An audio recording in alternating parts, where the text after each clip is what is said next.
नमस्कार, उत्तराखंड न्यूज में आपका स्वागत है। मैं हूं माधवी पांडे आपके साथ। रुद्रपुर में बड़ा सियासी उलटफेर देखने को मिला है।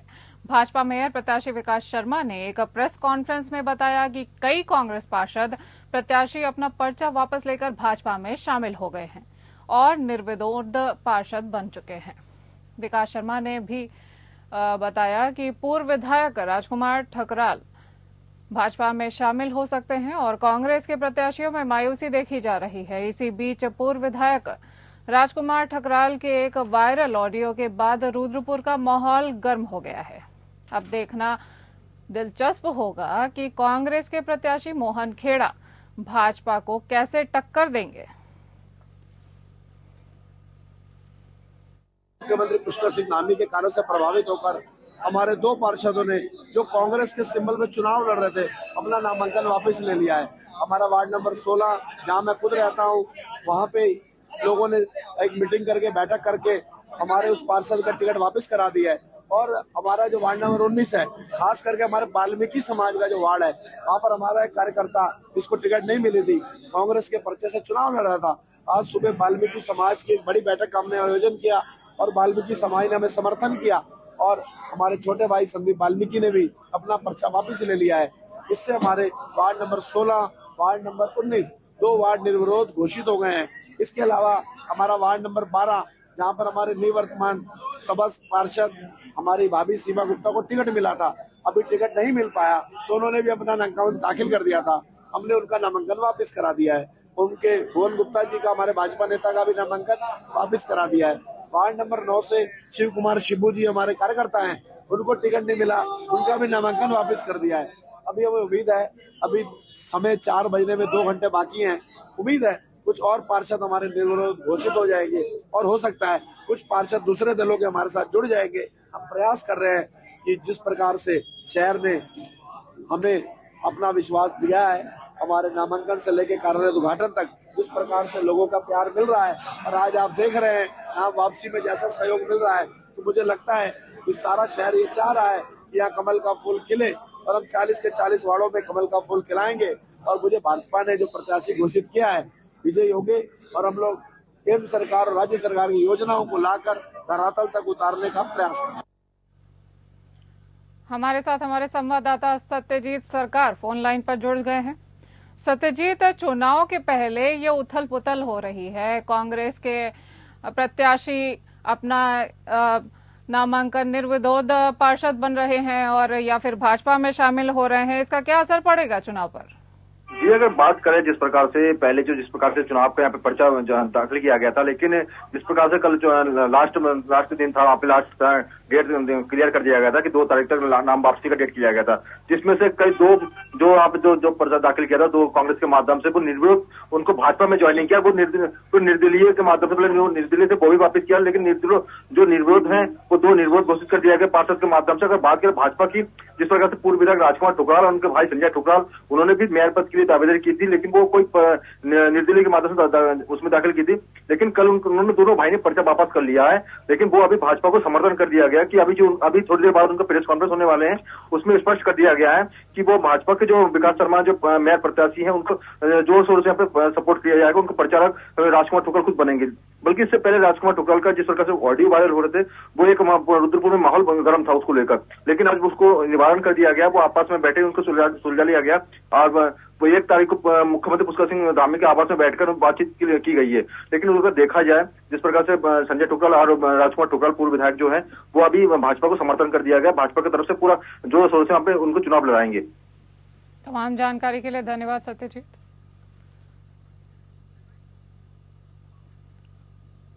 उत्तराखंड में निकाय चुनाव से ठीक पहले कई कांग्रेस नेता बागीसुर अपना रहे हैं, जो पार्टी के लिए मुसीबत खड़ी कर सकता है। दरअसल निकाय चुनाव के लिए टिकट बंटवारे को लेकर कई कांग्रेस नेता नाराज चल रहे हैं, जो एक तरफ पार्टी के खिलाफ बयानबाजी कर तो दूसरी तरफ त्याग पत्र देकर नाराजगी जता रहे हैं। इसी बीच अब कांग्रेस के पूर्व दर्जाधारी मंत्री और प्रदेश उपाध्यक्ष के पद पर रहे बिट्ट कर्नाटक के ने पार्टी से त्याग पत्र दे दिया है। इसको लेकर बिट्ट कर्नाटक ने कहा कि 35 सालों से जो घर आपने बनाया हो वो घर कोई छोड़ना नहीं चाहता। उन्होंने कहा कि पार्टी पद भ्रमित हो गई है।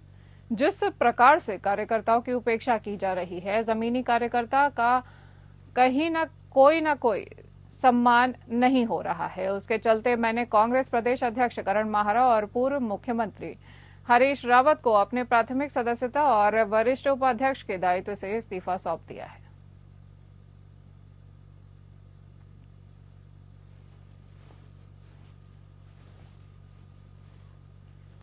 निर्दलीय प्रत्याशी बबली गोस्वामी का पर्चा खारिज होने के बाद मनजीत कौर का निर्विरोध नगर पंचायत अध्यक्ष बनने का रास्ता साफ हो गया है। नगर पंचायत दिनेशपुर के पूर्व अध्यक्ष कावल सिंह विर्क के धर्मपत्नी मनजीत कौर लगभग दिनेशपुर नगर पंचायत अध्यक्ष के कुर्सी पर बैठना उनका तय हो गया है। निर्दलीय बबली गोस्वामी का पर्चा खारिज हो गया है। कांग्रेस की ओर से कोई प्रत्याशी अब मैदान में नहीं उतारा गया है और न ही अन्य किसी राजनीतिक दलों ने अपना उम्मीदवार खड़ा किया है। मनजीत कौर के अलावा 2 उम्मीदवार चुनाव मैदान में है। यहां दोनों उम्मीदवार मनजीत कौर के डमी कैंडिडेट है। आज नाम वापसी के बाद मनजीत कौर के आवास पर क्षेत्र के प्रमुख लोगों के अलावा मनजीत कौर को बधाई देने का तांता लगा हुआ है। इस दौरान मनजीत कौर के पति पूर्व अध्यक्ष कावल सिंह ने कहा है कि मेरा दिनेशपुर नगर पंचायत क्षेत्र को एक आदर्श नगर पंचायत क्षेत्र बनाने का लक्ष्य है। उन्होंने कहा है कि अस्पताल की उच्चीकरण और एक गौशाला प्रमुखता से उनको बनाना है।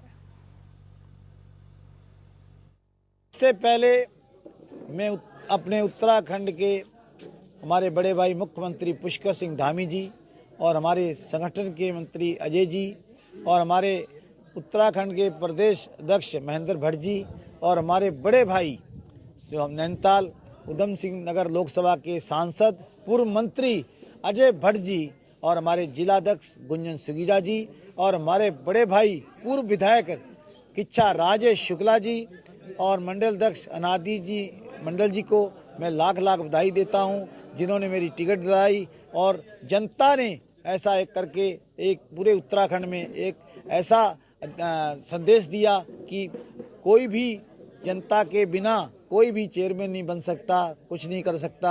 आज निर्विरोध मनजीत कौर को जनता ने चेयरमैन बनाया दिनेशपुर का। आगे ये है, आगे दिनेशपुर को चमकाएंगे और सबको साथ लेके चलेंगे। किसी और सबसे पहले हम अपने मुख्यमंत्री श्री पुष्कर सिंह धामी जी से हॉस्पिटल का उच्चीकरण मांगेंगे। इस खबर पर हमारे संवाददाता काजल राय फोन लाइन पर जुड़े हैं। काजल, निर्दलीय प्रत्याशी नॉमिनेशन वापस ले चुके हैं। बीजेपी का कोई प्रतिद्वंदी अब बचा नहीं है, तो बीजेपी की कितनी बड़ी जीत है ये? माधवी, बताना चाहूंगा कि मैदान में 6 लोगों ने जो है आवेदन किया था, उसमें एक के बाद एक का जो है जो निर्दलीय मेन जो प्रत्याशी थे उनका पर्चा दाखिल होने के बाद भाजपा के मनजीत कौर जो और बाकी जो कैंडिडेट थे सभी का पर्चा जो है अब वापसी हो गया। जो अपना नाम वापसी लेने के बाद जो है मनजीत कौर जो है निर्विरोध चुन लिया गया है और जो है मनजीत कौर के घर में जो है क्षेत्र के कई लोग जाके उनको बधाई दे रहे हैं। जी माधवी, तमाम जानकारी के लिए धन्यवाद काजल जी। उत्तराखंड में निकाय चुनावों में एक नगर पालिका परिषद, एक नगर पंचायत, वहीं कुछ कांग्रेस पार्षदों के नामांकन निरस्त किए गए हैं, जिस पर उत्तराखंड कांग्रेस के वरिष्ठ उपाध्यक्ष सूर्यकांत धस्माना ने कांग्रेस प्रदेश मुख्यालय में प्रेस कॉन्फ्रेंस की। इस मौके पर सूर्यकांत धस्माना ने कहा कि भाजपा सरकार ने उत्तराखंड में उत्तर प्रदेश और बिहार की तर्ज पर बाहुबली वाली प्रक्रिया अपनाई हुई है। सत्ता ने प्रशासन पर दबाव डालकर उनके नगर पालिका परिषद मैंगलोर के प्रत्याशी इस्लाम नगर पंचायत हरबर्टपुर की प्रत्याशी यामिनी रोहेला के साथ साथ देहरादून नगर निगम के 3 बार के निवर्तमान पार्षद इलियास अंसारी का नामांकन निरस्त कराया है, जो भाजपा का चरित्र दर्शाता है। साथ ही उन्होंने कहा कि भाजपा सरकार के इस रवैये के खिलाफ कांग्रेस पार्टी माननीय न्यायालय जा रही है और उन्होंने ये भी कहा कि भाजपा के रायपुर देहरादून के विधायक उमेश शर्मा काऊ ने नगर निगम के अधिकारियों लगातार दबाव डाला गया है और कई पार्षदों पर आपत्ति लगाई गई है, लेकिन एक पार्षद का नामांकन उन्होंने निरस्त करा दिया है।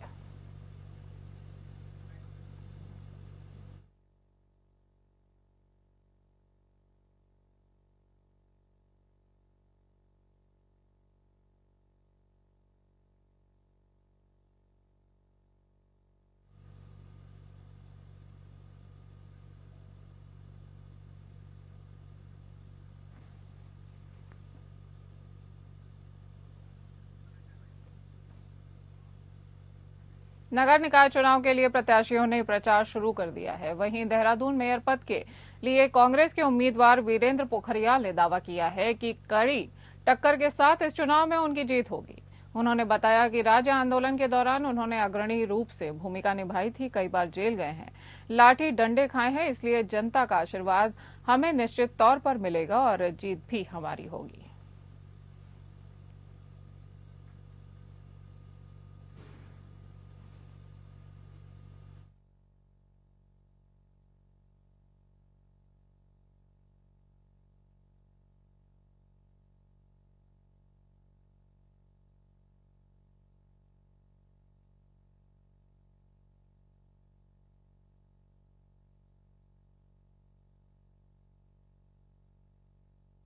बताया कि राज्य आंदोलन के दौरान उन्होंने अग्रणी रूप से भूमिका निभाई थी, कई बार जेल गए हैं, लाठी डंडे खाए हैं, इसलिए जनता का आशीर्वाद हमें निश्चित तौर पर मिलेगा और जीत भी हमारी ही होगी।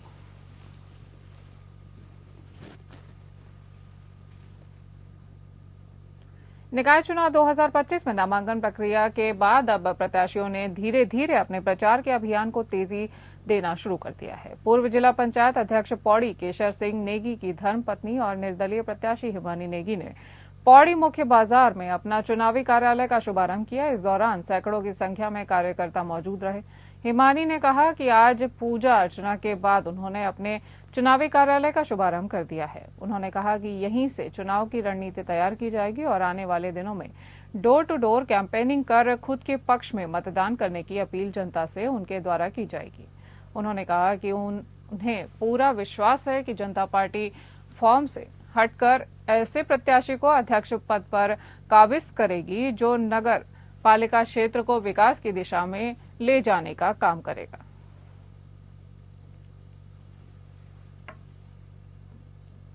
बागेश्वर में नगर निकाय चुनावों को देखते हुए आबकारी विभाग भी मुस्तैदी के साथ अब काम कर रहा है। जिला आबकारी अधिकारी हरीश चंद्र कुमार ने मीडिया से संवाद करते हुए कहा कि आबकारी विभाग बागेश्वर लगातार बागेश्वर, गरुड़, कपकोट, कंधार, कांडा क्षेत्रों में लगातार ओवर रेटिंग और के खिलाफ अभियान चलाए हुए है। बागेश्वर जिले के किसी भी हिस्से से शराब में ओवर रेटिंग की शिकायत आने पर लगातार कार्यवाही की जा रही है। कपकोट में अंग्रेजी शराब की दुकान में ओवर रेटिंग की शिकायत पाए जाने पर कार्यवाही की गई है। नगर निकाय के चुनावों को देखते हुए संयुक्त रूप से चेकिंग अभियान के साथ दबिश का काम भी जारी है। देहरादून की सड़कों पर जल्द ही 250 नए सीएनजी ऑटो दौड़ेंगे। जिन लोगों ने इसके परमिट के लिए आवेदन किया था, परिवहन विभाग ने उनके ऑटो खरीदने की मंजूरी दे दी है। देहरादून में कई साल से ऑटो के परमिट बंद थे। पिछले साल संभागीय परिवहन प्राधिकरण यानी आरटीए ने नए सीएनजी ऑटो के 250 परमिट देने का फैसला लिया था। इसके लिए 31 दिसंबर 2024 तक आवेदन मांगे गए थे। सभी परमिट के लिए आवेदन मिलने के बाद परिवहन विभाग ने अब ऑटो खरीदने की मंजूरी दे दी है। 31 मार्च तक ऑटो खरीदना होगा, इसके बाद परमिट जारी किए जाएंगे। सीएनजी ऑटो चलने से दून में वाहन प्रदूषण भी कम होगा। आरटीए ने देहरादून के साथ ही हरिद्वार और ऋषिकेश में नए सीएनजी ऑटो चलाने का निर्णय लिया है। हरिद्वार में ऑटो के 300 और ऋषिकेश में 150 परमिट दिए जाने हैं और ऑटो का परमिट कॉन्टैक्ट कैरिज होता है, जो शहर के केंद्र बिंदु यानी घंटाघर से 25 किलोमीटर के दायरे में चलाया जा सकता है। इससे न केवल यात्रियों को सुविधा मिलेगी बल्कि नए लोगों को रोजगार भी मिलेगा।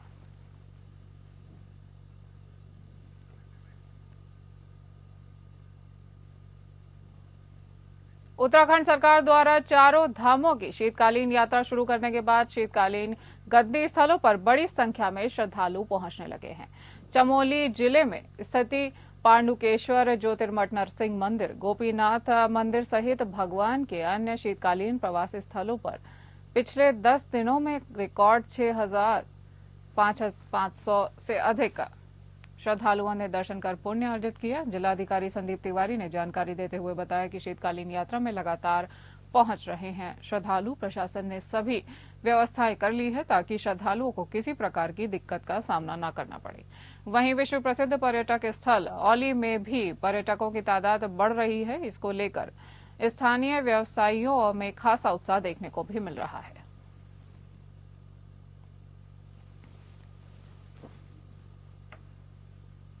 उत्तराखंड सरकार की शीतकालीन चारधाम यात्रा को प्रमोट करने का बड़ा असर दिखा है। क्रिसमस से लेकर न्यू ईयर सेलिब्रेशन तक बड़ी संख्या में लोग शीतकालीन पड़ाव पर पहुंचे। कई जगह से बहुत सकारात्मक परिणाम सरकार को मिले हैं। सूचना महानिदेशक बंशीधर तिवारी ने पत्रकारों से बातचीत करते हुए बताया कि यह एक सकारात्मक और बेहतर संकेत है कि चारधाम यात्रा के साथ साथ चारधाम यात्रा के शीतकालीन पड़ाव पर भी पहली बार बड़ी संख्या में श्रद्धालु यात्री पहुंचे हैं। महानिदेशक सूचना ने कहा कि मुख्यमंत्री ने जैसा अपेक्षित किया था ठीक उसी के अनुरूप ये यात्री पहुंचे हैं। यह एक बड़ा सकारात्मक संदेश है।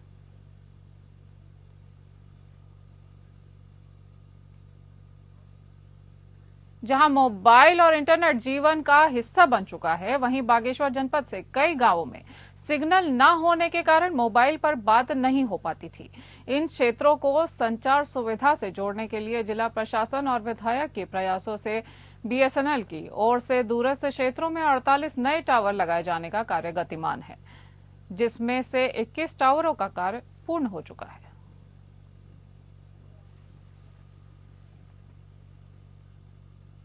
हरिद्वार दिल्ली हाईवे पर हुई सड़क दुर्घटना में हरियाणा के रेवाड़ी निवासी 4 यात्रियों की मौत हो गई, जबकि एक यात्री गंभीर रूप से घायल हो गया, जिसका इलाज एम्स में चल रहा है। दुर्घटना बहादुराबाद थाने के पास शनिदेव मंदिर के सामने हुई। रुड़की की ओर से आ रही यात्रियों की कार सड़क किनारे खड़े ट्रक में जा टकराई। टक्कर इतनी जबरदस्त थी कि मौके पर ही 4 लोगों की मौत हो चुकी है, जबकि एक यात्री घायल हो चुका है। थाना अध्यक्ष नरेश राठौर ने बताया कि मृतकों के नाम केहर सिंह, आदित्य, मनीष और प्रकाश है, जबकि घायल महिपाल को ऋषिकेश एम्स में भर्ती कराया गया है। वहीं ट्रक चालक फरजलुर रहमान भगवानपुर से 800 सीमेंट के बैग भरकर ऋषिकेश में ढालवाला जा रहा था और सड़क किनारे ट्रक खड़ा कर वॉशरूम गया था। तभी रुड़की से आ रही तेज रफ्तार कार पीछे से उसके ट्रक से जा टकराई।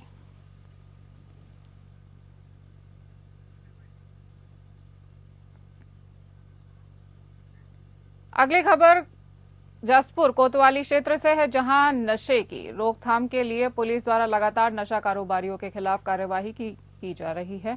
एक बार फिर जसपुर पुलिस को बड़ी सफलता हाथ लगी है। पुलिस ने अवैध कच्ची शराब के साथ 2 आरोपियों को गिरफ्तार किया है, जिनके पास से 50 लीटर से अधिक कच्ची शराब बरामद की गई है। तो वहीं एक अन्य मामले में पुलिस ने एक आरोपी को अवैध तमंचे के साथ गिरफ्तार किया है। कोतवाल जसपुर जगदीश ठकरियाल ने बताया कि एक उदय नाम का लड़का है, जो पहले भी चोरी में जेल जा चुका है। वो नए साल पर जश्न को लेकर हर्ष फायरिंग कर रहा था, जिसकी सूचना मिली, जिसे तत्काल गिरफ्तार किया गया है। निकाय चुनाव का दौर चल रहा है, जिसमें 2 अलग-अलग स्थानों पर से 2 लोगों को गिरफ्तार किया गया है, जो कच्ची शराब को बेचने जा रहे थे, जिनके खिलाफ मुकदमा दर्ज कर आगे की कार्यवाही की जा रही है। जो 31 नाइट को जो है एक उदय नाम का लड़का है, साथ ही चोर भी है, बाइक पे भी है, पहले भी जेल जा चुका है। उसके पास तमंचा था, वो अपना जो है खुशी के हर्ष पहले फायर करना चाहा था, तो सूचना मिली हमारे चौकी इंचार्ज को, तत्काल गए उनको पकड़ के जो है अरेस्ट कर लिया। और अन्य 2 मामलों में जो है आजकल चुनाव का दौर चल रहा है, तो कच्ची शराब को लेकर जो है मोहल्ले में बांटने या यूँ कहिए कि भाई बेचने जा रहे थे, उनको भी जो है अलग अलग मामले में 2 लोगों को गिरफ्तार कर लिया गया। 50 लीटर से अधिक शराब है। हरिद्वार के जिलाधिकारी कर्मेंद्र सिंह और एसएसपी प्रमेंद्र डोभाल ने देर रात गरीब और असहाय लोगों को ठंड के प्रकोप से राहत दिलाने के लिए रोडवेज रेलवे स्टेशन हर की पौड़ी क्षेत्र पहुंचकर कंबल वितरित किए और नगर निगम द्वारा जलाए जा रहे अलाव का भी सत्यापन किया। उन्होंने रोडवेज स्टेशन पर कम से कम रात्रि 11 बजे तक अलाव जलाने की व्यवस्था करने के निर्देश सहायक नगर आयुक्त को दिए। उन्होंने रोडी बेलवाला स्थित पुरुष और महिला रैन बसेरे, अलग नंदा घाट स्थित रैन बसेरे का स्थलीय निरीक्षण किया और रैन बसेरे में रुके व्यक्तियों से फीडबैक भी लिया। उन्होंने कहा कि मौसम के बदलाव होने के कारण तेजी से ठंड बढ़ रही है। उन्होंने कहा कि ऐसे समय में हमें यह नहीं भूलना चाहिए कि ऐसे कई लोग हैं जो ठिठुरती सर्दी में अपना जीवन व्यतीत कर रहे हैं। प्रशासन का प्रयास है कि गरीब एवं निसहाय व्यक्तियों को इस ठंड में मदद मिले। कंबल वितरण और जगह जगह अलाव को जलाकर ऐसे व्यक्तियों तक सीधे मदद और राहत पहुंचाने का कार्य किया जा रहा है।